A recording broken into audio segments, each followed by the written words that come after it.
Humanity is capable of great dualities. Today's guest explores that in the way we both venerate animals even while we exploit them. She's Elizabeth MeLampy, this week on Story in the Public Square.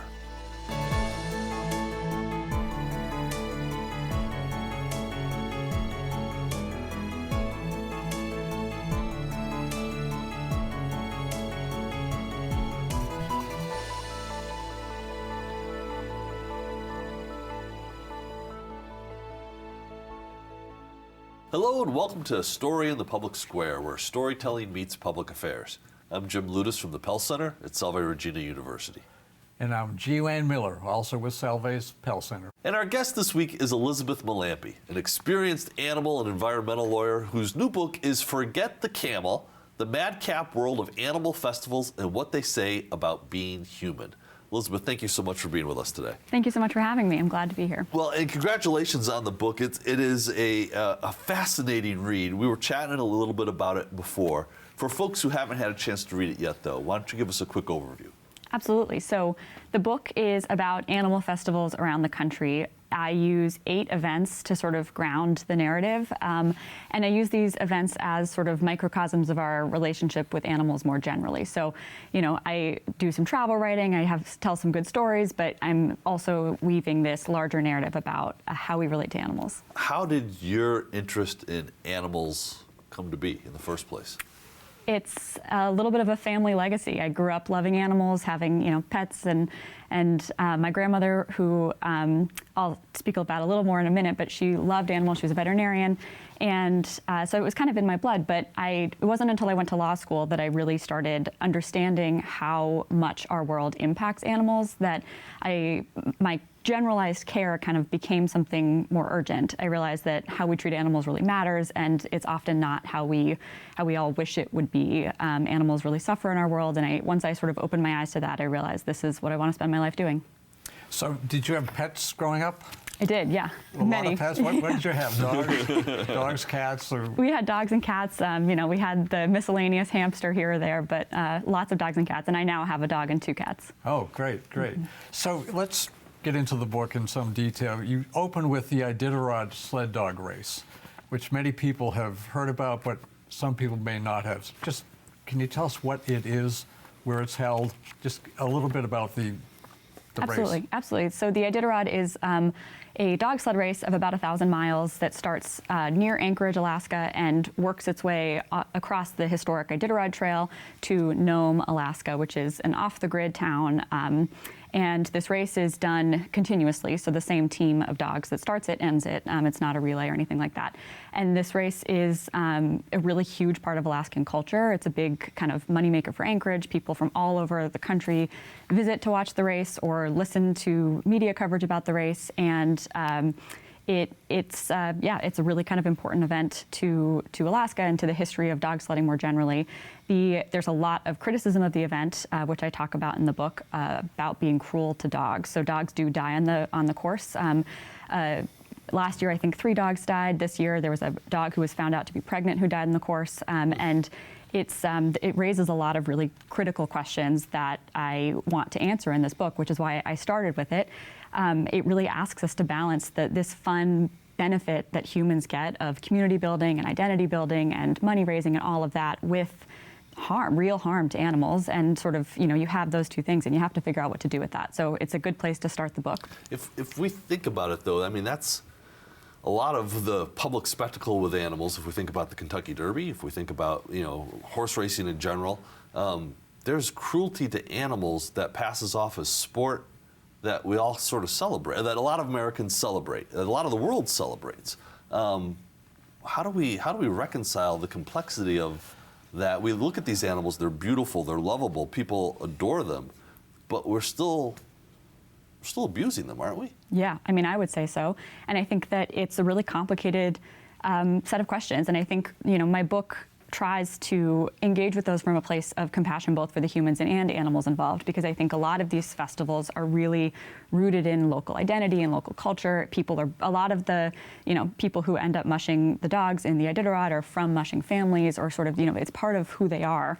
And that, that's really something we have to take seriously. It's real people who are involved and who get a lot of benefit out of this. But at the same time, these industries and these sports have evolved to be really hurtful to animals. And so that's kind of one of the core tensions. So you were present at these festivals, is that correct? Yes, I went to all of them. Including the Iditarod. It must have been cold. No. I went to the start of the Iditarod. Okay, you didn't I went to the start, yes. The race takes over a week, so. All right, let's get into another one, the rattlesnake roundup.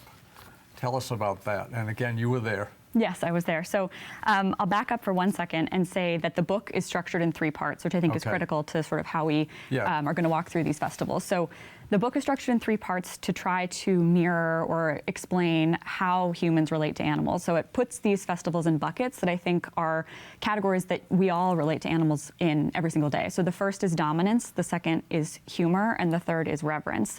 And so some animals we relate to through paradigms of dominance. We want to kill the spider that's on our floor, or eat a chicken because, we're hungry, like those types of relationships. And then there's humor, which I think is kind of the most complicated category. But I think humor really, there's lots of funny animal videos online. There's lots of, humor is a strange category, but it has a real distancing function. And then reverence is, I think, what we probably put our dogs and cats in that category. We really have some animals that we care about so much. And so those 3 categories are how I structured this book, to try to think about, how do animals move between these categories? Are they static? And I think they're not static is one of my takeaways of the book. And so I start the dominance section with the most obvious example that I could find of a dominance-based festival, which was the Rattlesnake Roundup in Sweetwater, Texas.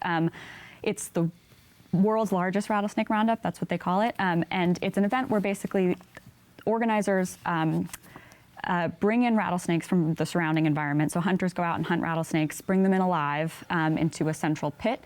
And then over the course of the roundup weekend, they behead these snakes in public. They skin them, they deep fry and sell the meat, they sell the skins. It's a very kind of visceral festival where this killing and skinning of the rattlesnakes is front and center. And the skinning pit is part of what draws people to Sweetwater. And it brings tens of thousands of people in every single year from all across the country to witness this and to partake in it themselves.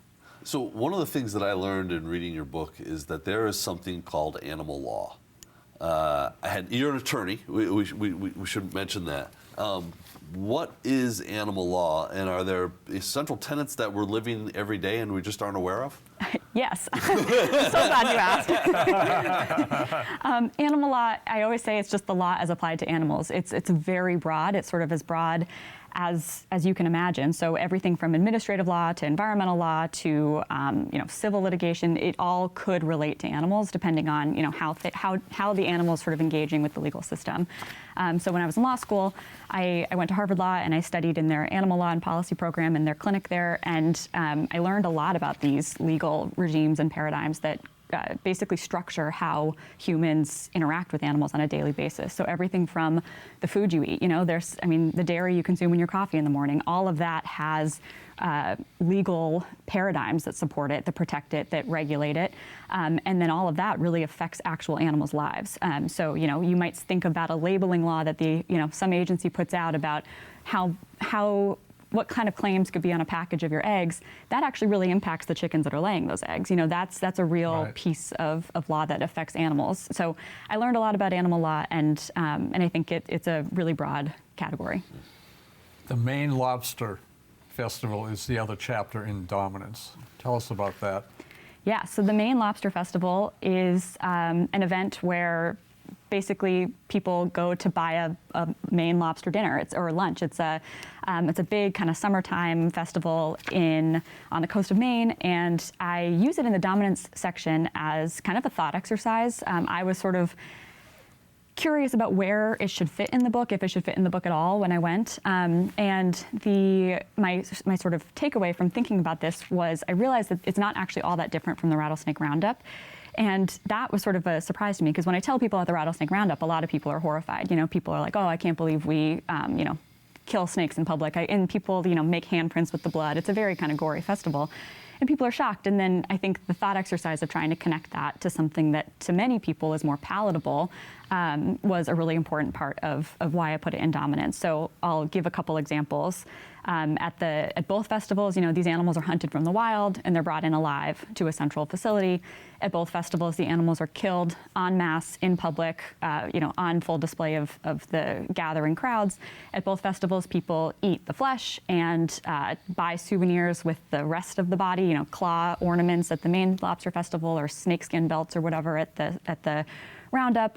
And then, both festivals really kind of use the death of these animals as the central, draw to why people are coming in to see this. And I think that's a really interesting exercise for a lot of people. I grew up eating lobster. For a lot of people, we wouldn't think twice about that. Yeah. But, it's not that different. But there's an inherent conflict, though, in lobstering. It supports an industry of people. Most of small businesses, lobstering is not, for the most part, a giant company working. It's families. It's men and women that go out on lobster boats. How do you reconcile that? I mean, this is their livelihood. Absolutely, and it's a really hard set of questions that I grapple with in the book and struggle with quite openly. And I think that I don't have the answers. I think if anyone had a perfect answer, we'd already have the solution out there. But I do think that just because we've done things a certain way doesn't mean that is a good enough reason to keep doing them, is sort of what I keep coming back to. And I think that doesn't mean that my answer's perfect. I say in the book, my response to the Maine Lobster Festival might be different than yours, and that's okay. But, I think it's important to try to bring the animals who are bearing the brunt of that industry kind of into the equation. Yeah. So you mentioned you've got a section that's devoted to humor. And the title of the book, "Forget the Camel," comes from that account of the international camel and ostrich races. I didn't know such a thing existed before I read your book. Neither did I. What are they, and what's going on there? Yeah. So this book was so fun to write because some festivals everyone's heard of, and then others like this, people are surprised. Had you heard of this before you started writing the book? No. All right, we're all in good company here. So the camel and ostrich races take place in Virginia City, Nevada, which is just outside of Reno. And I went. It's this sort of kind of slapstick event where people ride camels and ostriches on their backs and around a track and just try to hold on. Camels and ostriches, both for different reasons, don't want humans on their back. They're trying to get these humans off of their back. And so, people are falling left and right. The crowd is laughing at this. It's a very kind of, like slapstick is the word. It's kind of that violent humor. Yeah. And when I was there and I was watching this event, the MC of the event was narrating one of the races, and a human fell off and smashed into the ground, and all of the kind of handlers raced to control the camel. They raced to sort of get the camel back under control. And the MC said, "Forget the camel. Check on Charlie," or whoever had fallen. And that to me was just such a microcosm of every festival in this book, where we bring animals in and we use them for our entertainment, but we don't actually care about them. We can't. If we cared about them, we couldn't do the festival in any real way. And so it was just a perfect kind of summation of how we center these animals while we also demand that we don't actually pay any attention to them. They're almost like a prop. Exactly. Yeah. Jumping Frog Jubilee. So the next festival in the humor section is the Jumping Frog Jubilee, which is based on a Mark Twain story. The celebrated frog of Calaveras County. Yes, the story that made him famous. It was one of his very first. It was published in 1865. I looked it up. I didn't know it was that long ago. It was very early in his career, and he spent a handful of, I think, months in the town, and he heard the story, and then he wrote it, and it sort of helped launch his career.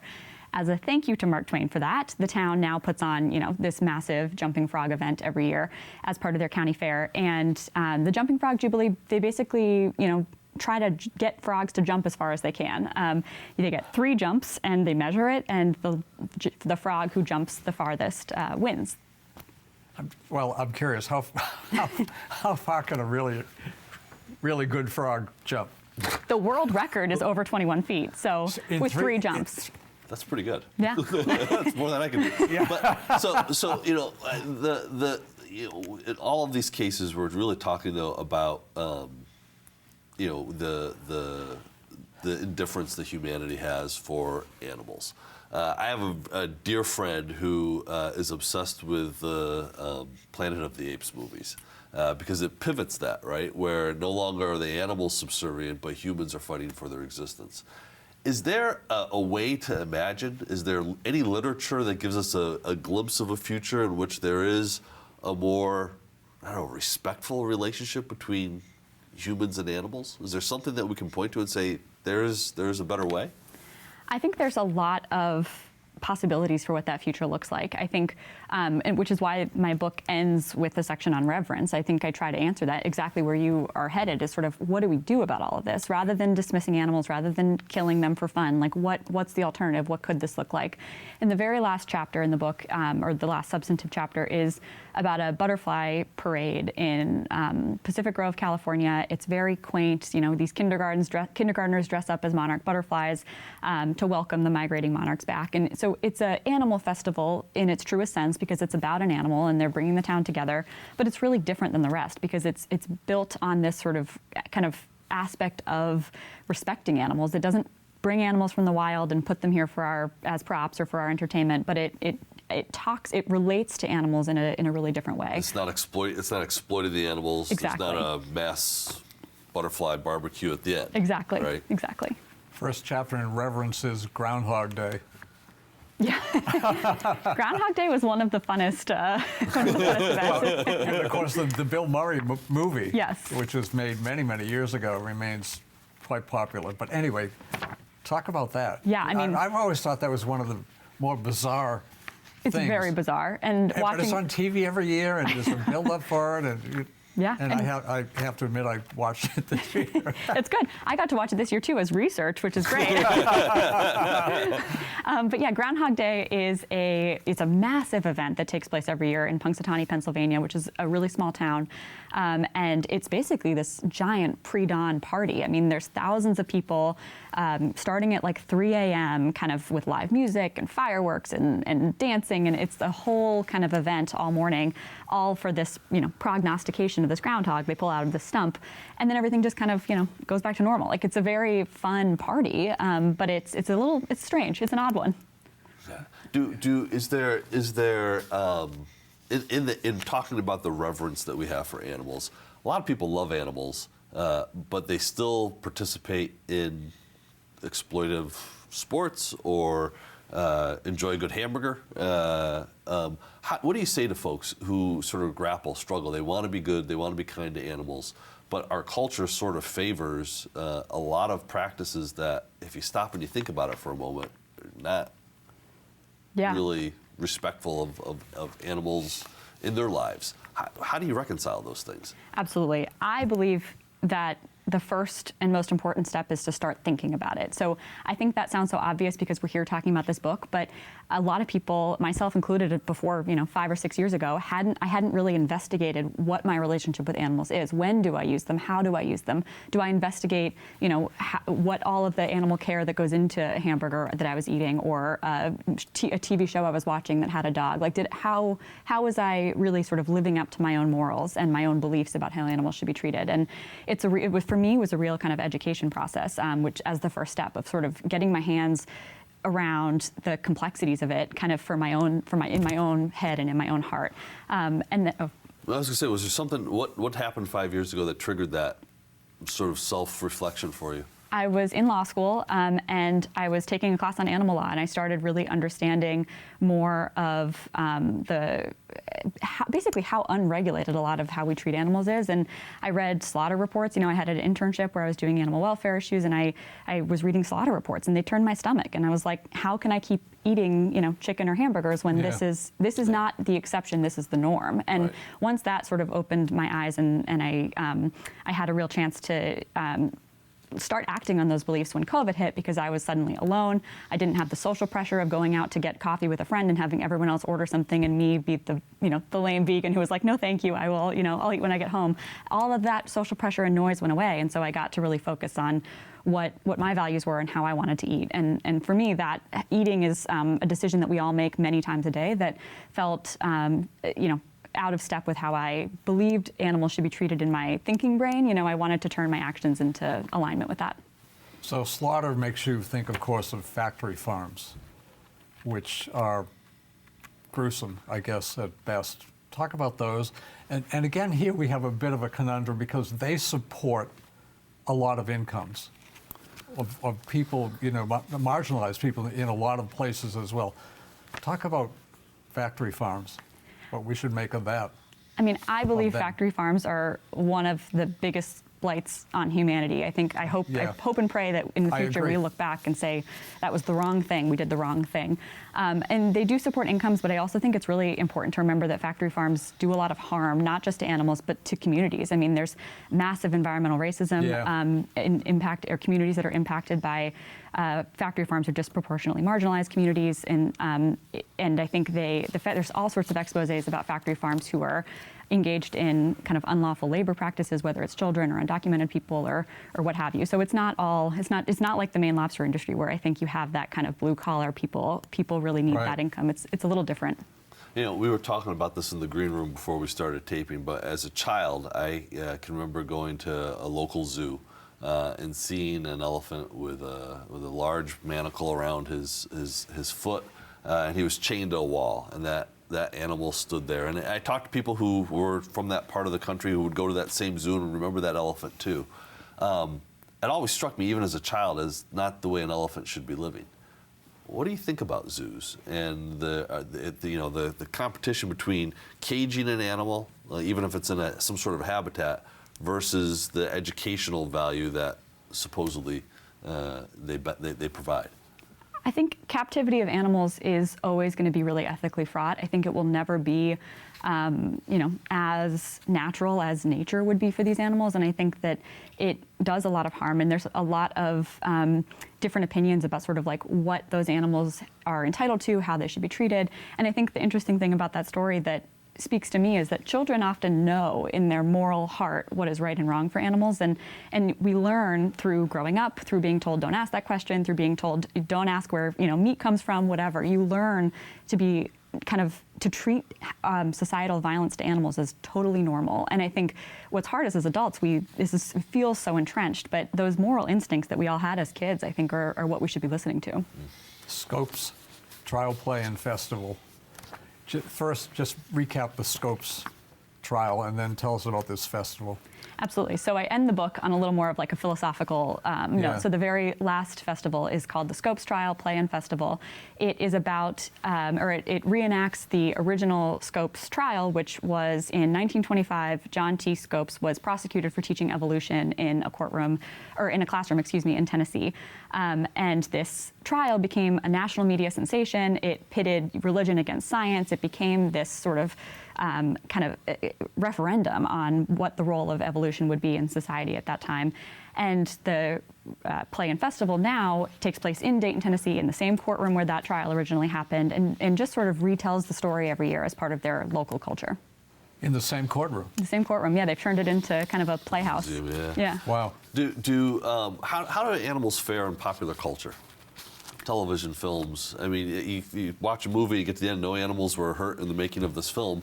But how are animals portrayed in popular culture, and how do they feed into our respect and reverence for them more generally? Yeah, I think animals are portrayed in popular culture, I would say, into the three categories that I put in my book. I think some, I tried to watch that TV show Yellowstone, and the first scene was a horse getting shot, so I turned it off. That was the end. That's as far as we got, too. Exactly. Yeah. And so that, there's dominance baked in. I think there's humor totally baked into how we treat how animals are in pop culture. People are always, doing goofy things with animals or bringing up quirky animal things in media. Air Bud might be in that category. Right. Like, what are we doing with this golden retriever or whatever? And then reverence. I mean, we all, again, there's some animals that get so much adoration in our media and in our kind of pop culture discourse. And so I think these three categories are helpful. They're not perfect, I will say, these categories. They certainly aren't, I think authoritative or in any way kind of the end of how we should think about animals. But I think they're helpful to start because many animals can shift between categories, and I think that kind of shows that these are constructs. These are things we're making up. We're deciding about these animals, and we can decide something else. We could decide that we should put them all in the reverence category if we wanted to. So you have a list of other festivals around the world in the U.S., and you call it an inexhaustive list, and it was amazing. It has whales, mules, swallows, lambs, blue crabs, salmon, bald eagles, and more. How many of these festivals are there? I mean, so many. I can't tell you. It's crazy. This was one of the most intriguing parts of my research, and actually one of the reasons that kept me compelled to continue working on this book was that every time I told someone I was writing a book about animal festivals and I kind of explained the general gist, they would say, "Oh, there's one in my town. Like, have you ever heard of, this hummingbird festival or this, swallow festival or whatever the new one was?"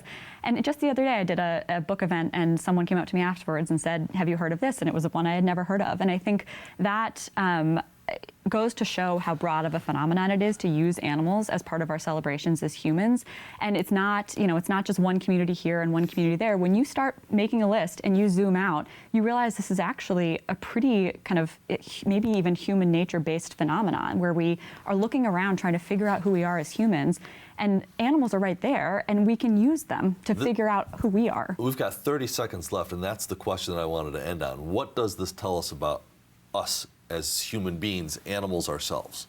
I think it tells us that we are, exactly what you just said, that we are animals ourselves, and that we use animals always in these festivals and just more broadly in culture, I think. We use animals to say something about ourselves, to help figure out who we are as people, to help understand our place on this planet as embodied creatures. I think it helps us navigate that when we have animals to use in that way. Elizabeth MeLampy, you've got a big heart. And the book is Forget the Camel. And a Thank great you so book. much Big for heart being and a with us. great book. Thank you both so much. That's all the time we have this week, but if you want to know more about Story in the Public Square, you can find us on social media or visit pellcenter.org. He's Wayne, I'm Jim, asking you to join us again next time for more Story in the Public Square.